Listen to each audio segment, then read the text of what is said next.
Brad, I guess it was a big build-up last time you played against Collingwood. It didn't quite work out the same way. How do you approach it this week?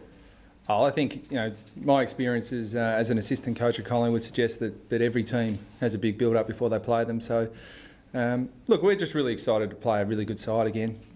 We rated St Kilda really highly last week. We didn't get across the line, even though we showed that we could be competitive against them. But I think we've gone past that now. We have to really prove that we're a competitive side against the best in the competition. So that's another really good opportunity, another good challenge to show that. How much do you think you've improved as a team since round 2? Oh, I think it's been pretty significant. All the indicators would point to that. But quite often numbers can tell lies because they're only relevant against the opposition you're playing against. So all the numbers are poor against Collingwood last time, and I think we've improved. But Collingwood have a tendency to make the opposition poor.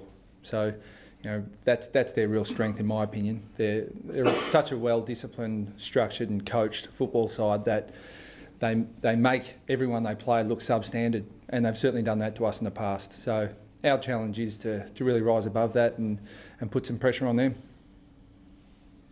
Mick was pumping you guys up today, saying he's had you in the 8 all year and says you're a really good side. He sort of did the same with Hawthorn last week. It's a bit of a build you up and then bring you down sort of mentality. Oh, I can't comment as to what he's thinking, but look, he's a student of the game. I mean, I was really fortunate to work under him as an assistant coach, and I can say that he studies the game extremely closely. So, if he's speaking about us in those glowing terms, then we'll take the compliment. But we're under no illusions as to the battle we're going to have against the best side in the competition right at the moment. So, we'll be sitting here, at probably 6:30, 7 o'clock, on Sunday and doing our recovery, either knowing that we're competitive against them or knowing that we've still got a hell of a lot of work to do. So all those comments really, we don't take too much out of them because we're yet to prove it. You mentioned after last week's game, Brad, that you lack the professional edge to sort of, I suppose, get over the line against the Saints. Is there anything you should really particularly work on at training as well? No, nothing different. I mean, we've really been working hard at a game style and a method that we think is going to be really successful in big games against really good sides. So nothing changes from that method. We've improved across the course of the year, but we've still got a lot of improving to do. So there's nothing specific. It's just continuing to work on the things that we think is important. There's a bit of criticism about your coaching last week. Nick was quick to defend you this morning. But were you surprised at any of those criticisms? Was any fair? Was it unfair? Oh no, I wasn't surprised at all. I mean, we live and work in an opinion-based game. I mean, you've got the win-loss, but other than that, you've got people's opinions, and I think it's a great thing about our game that the people voice their opinions. It's why people are so passionate about the sport. That they voice their opinions, and there are media experts who are employed to give their opinion. So not only do I think they're entitled to their opinion, I welcome it. I think it's a great part of our game that people should analyse it and give their version of events. And so with that, quite often comes criticism, to which you don't take any notice of, and sometimes with that comes plaudits, to which you probably equally don't take any notice of. What you do take notice of is what you're doing internally and how you review your own performance and how you review what you're doing internally. And that's something that I think we do really well. I mean, all criticism and all analysis from the outside is terrific, but what I can assure you is no one critically analyses our performance, both our coaches and our players, more than us. Even this week, we've David Parkin's in, working with us this week as part of our overall coaching development program.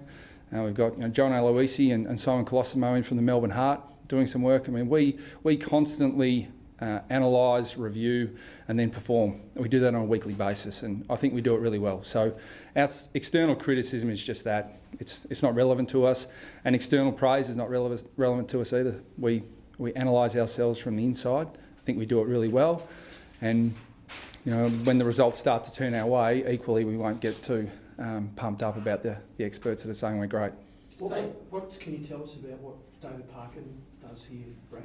When he comes in, what does he do? Yeah. Does he just sit back and sort of maybe give some observations, or does he really come in and say, well, you know, this is my philosophy? Oh, well, I'm really fortunate to have a really great relationship with David. He was actually my first lecturer at university, studying, funnily enough, sports coaching as an 18-year-old. So I've had that great relationship with him ever since. But this is nothing new for Parko. I mean, he's probably been to 5 or 6 clubs, and clubs utilise his expertise as part of their coaching development program. And we've got a player development academy that we're really proud of, and that we work really hard on. But equally, we've got a coaching development program that is there to assist the assistant coaches to become better, the development coaches to improve. So it's just part of that overall program. John Aloisi is an assistant coach at the Melbourne Heart. Also, we share information. We do that with other sports. I travel overseas every year to look at other sports, and as recently as today, Oklahoma City basketball team have emailed to ask our opinion on certain issues with game analysis. So it happens the world over. But what I can say is that I'm really comfortable with the way we analyse things, and if you've got commentators who give their opinion, that's fantastic, and they should do that. But we don't get too concerned with it.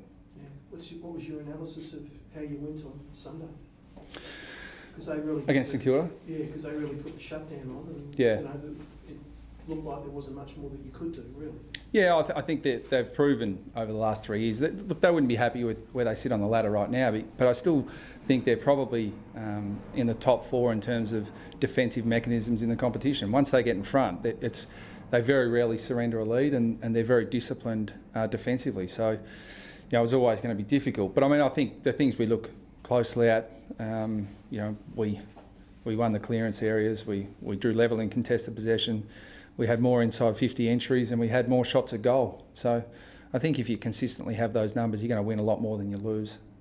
What we have to look at is the way we use the footy, and probably a bit of our effectiveness going forward, because we took the wrong option on a couple of occasions. But that's part of where we are as a footy team. We're improving. We're not where we want to be just yet. You too drew Petrie conscious last week.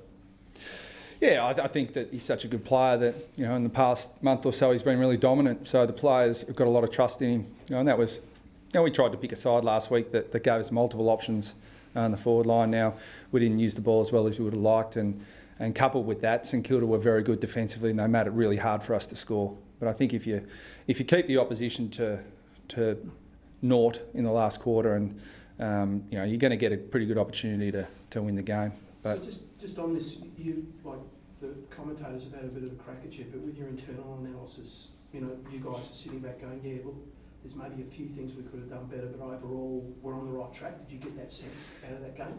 Oh yeah, we're in no doubt as to we're on the right track, and you'll see that. I think we're confident in the direction we're headed. We're not going to get swayed by other people's opinions. As I said, we analyse ourselves far more harshly and far more critically than any media expert ever will. Timely reminder for your Blacks just a week ago of the excellent Geelong result, but any team can be knocked off regardless of player position. Yeah, but equally I think it was a timely reminder to sides like Collingwood that they have to be on. Otherwise, they can get beaten. So, while it gives us probably a bit of hope against the really, really good sides, of which we aspire to be one, but we're not yet, I think it equally gives the top level sides the reminder that, if they're not on, other sides can get up and win. You spoke about numbers before. I think last time Pendlebury and Swan, for the first time, obviously, really held it. Yeah. What plans? I mean, was that an area that you just you weren't tight enough on them, or was it overall team defence through the middle? No. I think we need to pay special attention to them. There's no doubt that the challenge you have with the good sides is that you can, do if we go the way that you've just suggested and really put a lot of time into Swan and Pendlebury. What happens to Dale Thomas? What happens to Sharrod Wellingham? Who, in the absence of Dane Swan, I think against Melbourne, the Queen's birthday game, he bobs up and is best on ground. So, I think that we take all of them into account, not just Swan and Pendlebury. Sean Atley, Brad, last week got a rest. Is he likely to come back in this week? He'll definitely come back in. Yeah, we just we thought Sean was trending downwards in terms of his output. He's an 18-year-old kid who's been unbelievable this year in his ability to play every single game. and we've demanded a fair bit of him, and we thought it was really important for his long-term development that he had a rest last week, but he's fit and raring to go and is clearly in our best 22, so he'll come back in. Any other changes? Yeah, we'll probably have a couple of changes. I mean, we haven't finalised what they are yet, but I suspect there will be a couple of changes this week just due to overall management of players, and unfortunately we don't. I'd love to tell you guys exactly what we're going to do from week to week, but if Mick's happy to do the same for me, I can't disclose all that. But the bottom line is that we have management programs for players, and sometimes they get left out and sometimes they get brought in. I know it frustrates people that they think the side should be picked their way, but we've got to do what's best for our club. And how far away, Brad, do you think Hamish McIntosh is? Well, I would say he's played 2 now. I think he's got to play at least 2 more. Because we're really conscious that he hasn't had a pre-season, and the last probably 6 or 7 weeks has been his pre-season.